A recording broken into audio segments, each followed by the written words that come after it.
Chicago, the land of Bears, Bulls, Blackhawks, White Sox, and Cubs. The city built on win and titles.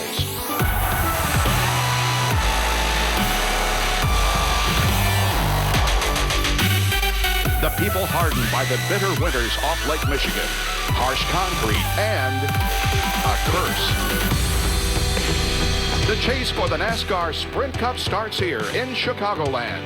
Win here and guarantee a good start to the chase. Make a mistake and you're playing catch-up. In the city that's notoriously tough, there is no better place to start the chase. Just hope that the winds of Lady Luck are blowing your way. Contenders will emerge. And just like the city of Chicago, a hunt for the next champion begins.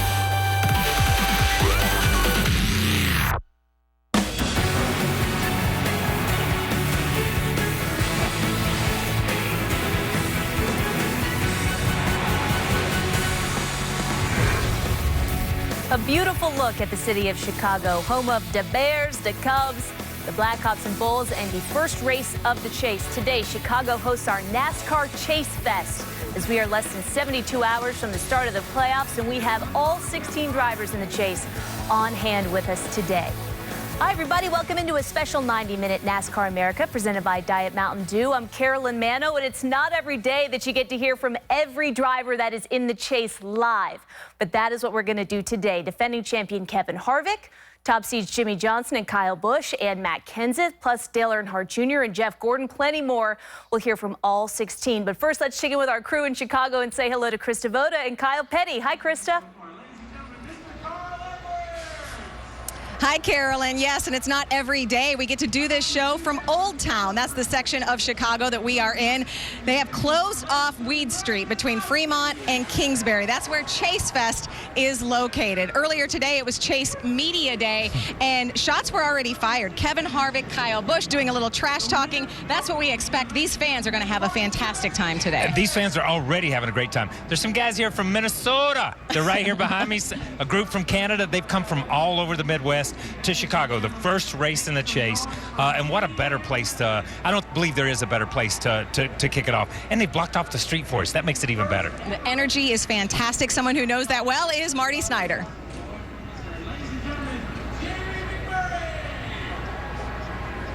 I tell you what, Chris, it's been fun out here. The fans have been coming since noon. We're on one end of Weed Street. This entire street is shut down.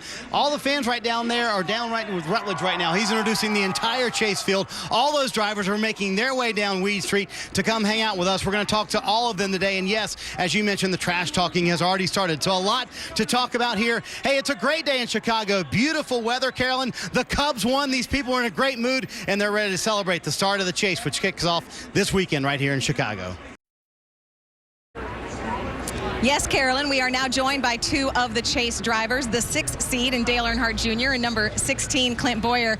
Guys, the theme, it seems like today, is that last night was a pretty late night for you gentlemen. Now, Dale, you got in pretty late because you came from Los Angeles. Yeah, we were in L.A. Smartest guy I've ever met in my life. I got sent to L.A., so I had to work there, and we flew in and got in around 12:30, and before I could get on the ground, I was getting text messages from these guys. Where you at? Where you at? Get out of here. And Clint, you got in pretty late just because you always get in pretty late. Are you looking forward to the chase just so you can get some rest? You know, the neat thing about this chase, and you know, I think you see it, how I always take it in. You see Jeff Gordon. I mean, this guy has done everything there is to do in this sport. And he lets his hair down, he celebrates, he embraces this, and that, to me, that's like my wake-up call, you know? I mean, it's pretty cool to see everybody in a different format, let their hair down, celebrate for a night, and have fun. What is that like? I mean, obviously you guys go to dinner here in Chicago, and you're all competitors, but in that situation when you're sitting across the table from each other, I imagine, is it the stories like Kyle and the guys tell, and like we talked about in the throwback weekend in Darlington? Well, it's pretty fun. A couple years ago, it was actually hilarious when Kenseth and Gordon started hashing out all their old wrecks and bringing back stuff that happened like 8 years ago. You remember you wrecked me 8 years ago? And they were almost in a fight in the back of the restaurant, and it was hilarious. You know, we were all, I mean, they were dead serious, and we were just joking around about it. But that's what happens. You know, out of this tour is the the best gift you guys get, like a 16-place setting of solo cups with everybody's autographed on it? Is that something you look forward to? No.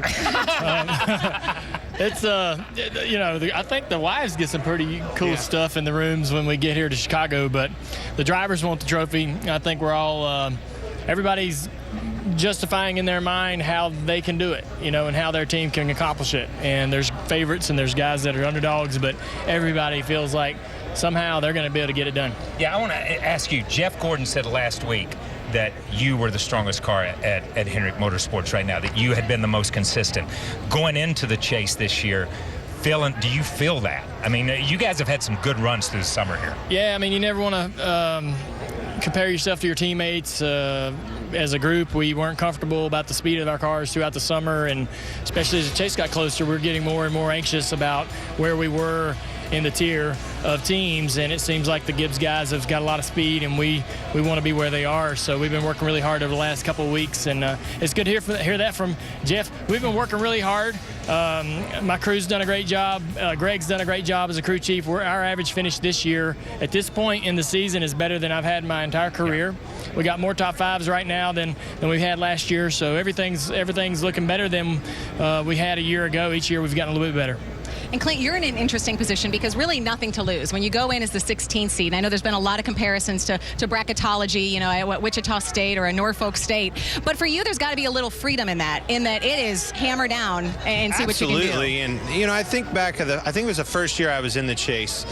Barely got in, was on the bubble, going through Richmond and all that hectic.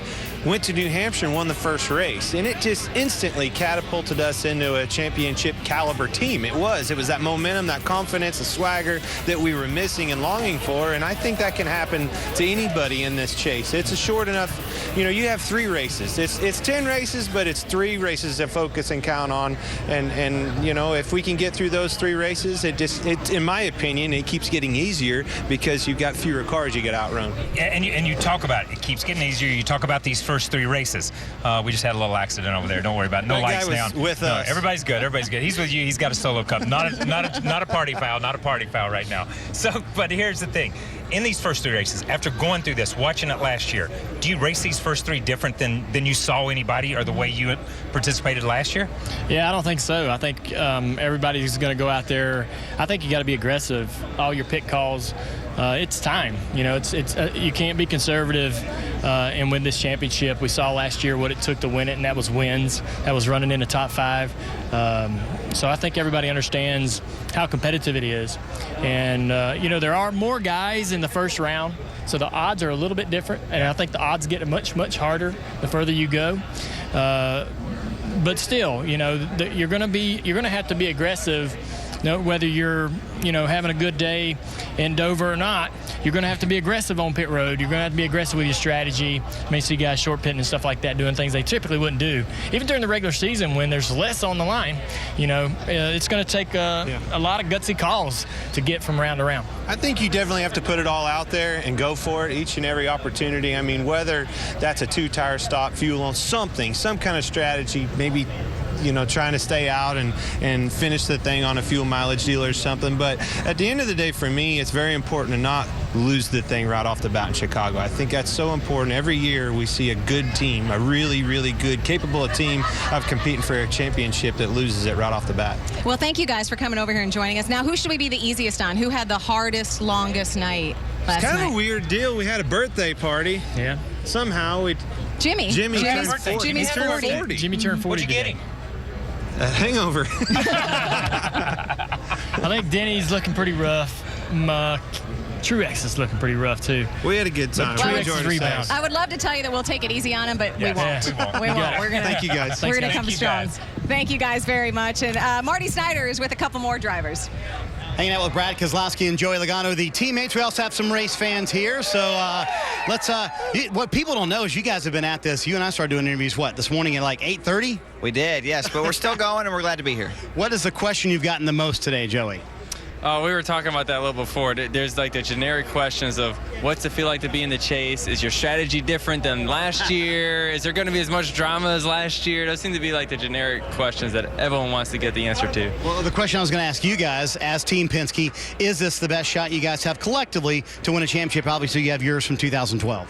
Yeah, we had a great shot last year, too. I think it's pretty similar to where we were last year. I think we've got two great teams, two great cars, and we're ready to go. All right, what about from your perspective? And how much has having a teammate like this help when you're trying to win a championship? You know that from last year. Helps a lot. Last year, we leaned on each other a lot throughout the chase. Had great teamwork. We showed that at Talladega to get us to have the best chance when we get to Homestead. Our goal is to have both our cars in Homestead and racing for a championship when we get there. And the only way we do that is we got to work together. And Brad and I realize that. Both our race teams realize that, and that's what it's going to take. I was going to ask you the drama question, since he said it's such a popularly asked question. We talked about that this morning. It's been a calm season, hasn't it? Will there be more drama in the chase as the pressure ratchets up? I wouldn't count it out. It seems like you never know what's going to happen until it happens. So just watch and see if it happens. You agree with that, don't you? I've never been in any drama before. Oh, come on now. You don't know what you're talking about. I don't know what you're talking about. We all love each other. I don't know that that's necessarily the case. I wanted to ask you, since you're not involved in it, Kevin Harvick threw out some shots at Joe Gibbs Racing this morning. Are you surprised the trash talking starts this early? I don't know. I didn't pay attention to it. Oh, you didn't hear about that? No, I didn't pay attention. I just, the talk is the talk. I want to go walk the walk. And that's a good point to make as well. You were part of that last year. Does that become an element of the game, the trash talking, if you will? It does if you let it, but I think any true competitor and true athlete doesn't let that get in their head. And my team didn't let it get in their head last year either.